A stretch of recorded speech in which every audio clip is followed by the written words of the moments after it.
विद्यार्थी मित्रों, आज हम आपको हिंदी बाल भारती 8वीं कक्षा की पहली इकाई का 9वां यानी कि कहानी रज्जब चाचा लेने वाले हैं। रज्जब चाचा ये एक चाचा की कहानी है। इस कहानी के माध्यम से हम आपको कुछ जानकारी देने वाले हैं। यानी कि रज्जब चाचा विवाह, शादियों या तीज त्योहारों पर वह क्या करते थे, सिलाई का कार्य करते थे। उसकी हम यहाँ पर आपको जानकारी देने वाले हैं। तो सबसे पहले हम इसके जो लेखक है व्यथित हृदय, इसका हम जीवन परिचय करते हैं। परिचय: व्यथित हृदय जी प्रसिद्ध कथाकार के रूप में जाने जाते हैं। आपकी कहानियाँ ज्ञानवर्धक, शिक्षाप्रद होने के साथ साथ अत्यंत रोचक भी है। आपकी प्रमुख कृतियाँ उपनिषदों की श्रेष्ठ कहानियाँ, जीवन रश्मियाँ, भारत छोड़ो, मनुष्य जो देवता बन गए हैं, ये आपकी प्रमुख कृतियाँ हैं। गद्य संबंधित में प्रस्तुत कहानी में कथाकार ने पारंपरिक हुनर, ग्रामीण सामाजिक ताना बाना, आपसी प्रेम, सद्भावना, धार्मिक सहिष्णुता, भाईचारा आदि का बड़ा ही मार्मिक वर्णन किया है। उच्च पदस्थ होकर भी आप अपने से बड़े बुजुर्गों के प्रति आदर सम्मान इस कहानी में दर्शनीय एवं अनुकरणीय है। तो यहाँ पर इनकी आदर भाव, इनकी बड़े जो हमारे से बड़े रहते हैं उसका हमें किस तरह से आदर भाव करना चाहिए, तो यहाँ पर रज्जब चाचा का किस तरह से आदर भाव पूरे गांव में किया जाता है, इस कहानी के माध्यम से हमें यहाँ पर देखने मिलेगा। अब हम यहाँ पर देखेंगे, गांव के एक कोने में रज्जब चाचा का एक छोटा सा मकान है। संध्या, सवेरे, दोपहर जब जाओ वे अपने बरामदे में बैठकर कपड़े सीते हुए मिलते।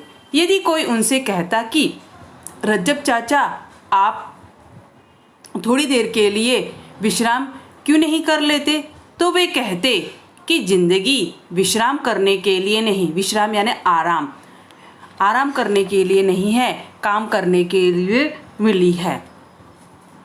7-8 गांव के बीच में, इनकी इतने बड़े गांव के बीच में रज्जब चाचा ही एक ऐसे हैं जो सिलाई का काम करते हैं। सिलाई का काम यानी कि जो मशीन चलाने का कार्य करते हैं।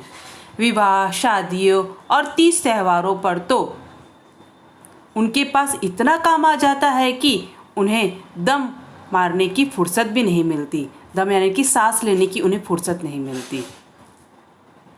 वे रात भर अपने पूरे परिवार के साथ जुटे रहते, इनकी कार्य वे करते रहते, फिर भी काम निपट नहीं पाते। विवाह शादियों के दिनों में लोग रज्जब चाचा को बड़े चाव से बुलाते हैं। यदि वे स्वयं जोड़ा जामा पहनाने के लिए न जाए तो, यानी कि जब जिसका विवाह होता है तो वे विवाह करने वाले जो दूल्हे रहते हैं उसे क्या कहते हैं, वो जोड़ा जामा पहनाने के लिए वो स्वयं जाते हैं। के लिए न जाए तो उनके प्रेमी बुरा मानते हैं और फिर उन्हें उनके लिए उल्हाना देते हैं। यहाँ पर उल्हाना देना का अर्थ है कि उपलम्भ या व्यवहार या बर्ताव आदि की वे शिकायत करते हैं। जोड़ा जामा पहनाने में रज्जब चाचा को घाटा नहीं होता, क्योंकि लोग उन्हें नेक में ऐसी रकम देते हैं, नेक यानी शगुन के रूप में ऐसी रकम देते हैं कि जो निश्चित रूप से उनके पारिश्रम से अधिक होती है। पारिश्रम यानी कि मजदूरी या मेहनताना से अधिक होती। विद्यार्थी मित्रों, आप अपनी पुस्तक, जब मैं आपको ये कहानी पढ़ाऊंगी तो आपको अपनी पुस्तक खोल के रखना है, ताकि यहाँ पर आपको वीडियो के माध्यम से बहुत से छोटे शब्द दिखाई देंगे। अगर मैं आपकी वीडियो को बार बार ऐसे हिलाते रहूँगी तो आपको देखने में मज़ा नहीं आएगा। तो आप अपनी पुस्तक खोल के रखोगे, मैं जो पढ़ूँगी आपको सुनाई तो दे रहा है, तो आप वहाँ पर अपने बुक के पास वहाँ पर अपनी उंगली रखोगे या पेन या पेंसिल के माध्यम से आप समझोगे कि मैं क्या बताना चाहती हूँ। फिर आगे हम देखेंगे, थोड़ा सा फिर से बताते हैं कि जोड़ा जामा पहनाने में रज्जब चाचा को घाटा नहीं होता, क्योंकि लोग उन्हें नेक के रूप में ऐसी रकम देते हैं जो निश्चित रूप से उनके पारिश्रम से अधिक होती है। रज्जब चाचा को जब शादी होती तो शादी के समय उन्हें दूल्हे के घर में बुलाया जाता है और दूल्हे को जब जोड़ा जामा पहनाने के लिए रज्जब चाचा बहुत अच्छे से पहनाते हैं और उन्हें नेक के रूप में रकम दी जाती है और जो रकम रहती है उनकी पारिश्रम से भी बहुत अधिक रहती है, इनकी उसकी जो कपड़े सिलने की मजदूरी होती है उससे भी उन्हें अधिक रूप में दी जाती है। अब रज्जब चाचा की यहाँ पर विशेषता बताई गई है, 75 को पार कर गए। इनके रज्जब चाचा की उम्र क्या, कि वो 75 को पार हो गए, 75 के उम्र उनकी पूरी कंप्लीट हो गई, पूरी हो गई है, पूर्ण हो गई, 75 पार करने में वो आगे कहते हैं अब भी सुई के छेद में बिना चश्मे के ही धागा डाल देते हैं। उनकी आँख इतनी तेज है कि 75 साल का अगर व्यक्ति को अगर हम बोलेंगे सुई में धागा डाल तो वो व्यक्ति नहीं डाल पाएगा, मगर ये बिना चश्मा के भी सुई में धागा डाल देते हैं। लंबा अंगरखा पहनते हैं। लंबा अंग, यहाँ पर अंगरखा जो बताया गया है, अंगरखा का अर्थ रहता है लंबा कुर्ता। इनकी पर उस तरह से लंबा कुर्ता पहने हुए रहते हैं। सिर पर सादी टोपी लगाते हैं। घर पर रहते हैं तो पैरों में लकड़ी की चट्टी पहनते हैं। अब यहाँ पर चट्टी एक तरफ की, यहाँ पर जो चट्टी बताया गया है, यहाँ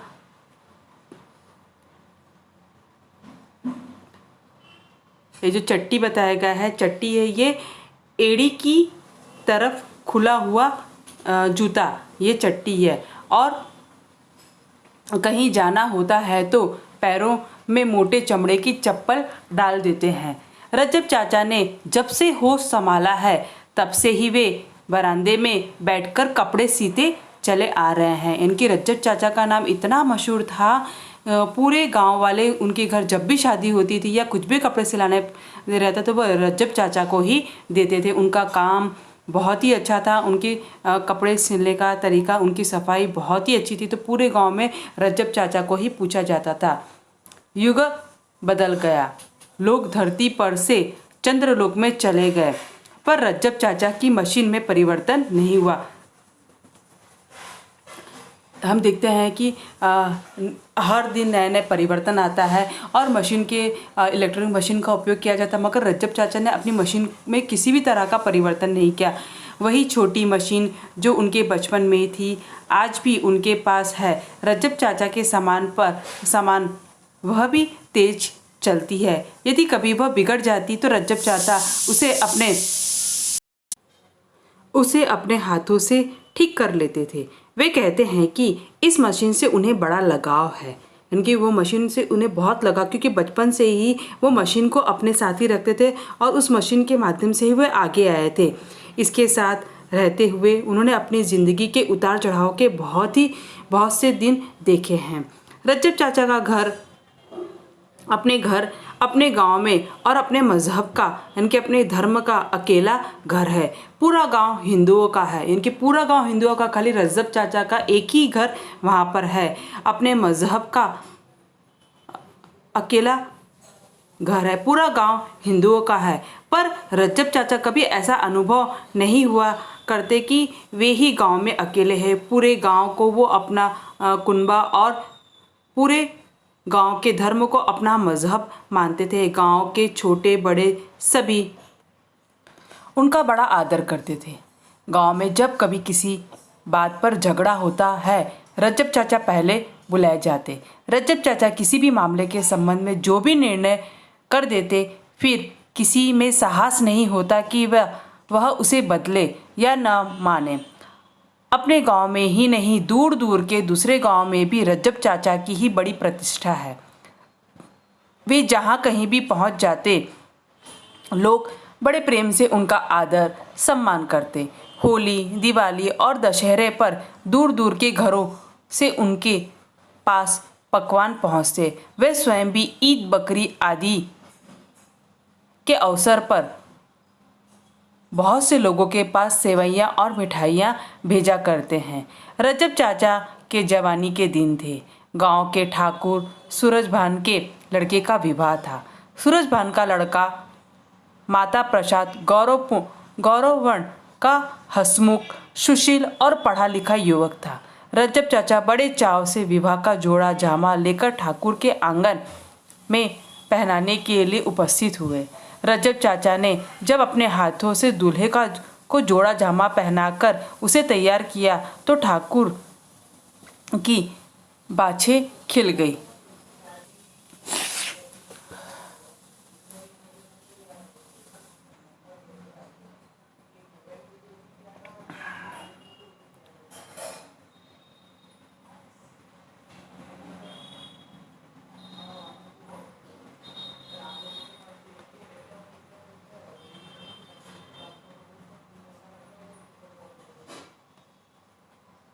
यहाँ पर इसका मुहावरा दिया गया है। मुहावरा बाछी खिल जाना यानी कि बहुत आनंदित होना। उसके बाद ठाकुर बाग बाग होकर, अब यहाँ पर वापस हमें यहाँ पर दिया है बाग बाग। बाग बाग यानी क्या होता है? बाग बाग भी क्या है? एक उदाहरण है। बाग बाग होना यानी कि बहुत खुश होना। बोल उठे, रज्जब चाचा तुमने तो कमाल कर दिया। तुम्हारे बनाए हुए जोड़े जामे में तो मेरा बेटा ऐसा फब रहा है मानो इंद्र हो। रज्जब चाचा बोल उठा है, तुम्हारे मुंह में घी शक्कर। ठाकुर, खुदा की मेहरबानी हुई तो तुम्हारा बेटा सचमुच इंद्र ही होगा। युवक माता प्रसाद ने रज्जब चाचा के पैर छुए। रज्जब चाचा ने प्रसन्न होकर उसके सिर पर अपना दाहिना हाथ रखकर कहा, खुदा तुम्हें खुश रखे बेटा। तुम सचमुच इंद्र बनकर अपने देश का नाम रोशन करो। ठाकुर ने प्रसन्न होकर रज्जब चाचा को पूरे 200 रुपए का नोट न्यौछावर में दे दिया। रज्जब चाचा प्रसन्न होकर आशीर्वाद देते हुए अपने घर चले गए।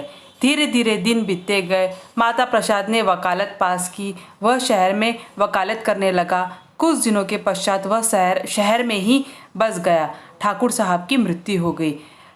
पर युवक की रफ्तार ने उन पर ही नहीं, उनके काम पर भी प्रभाव अवसर डाला।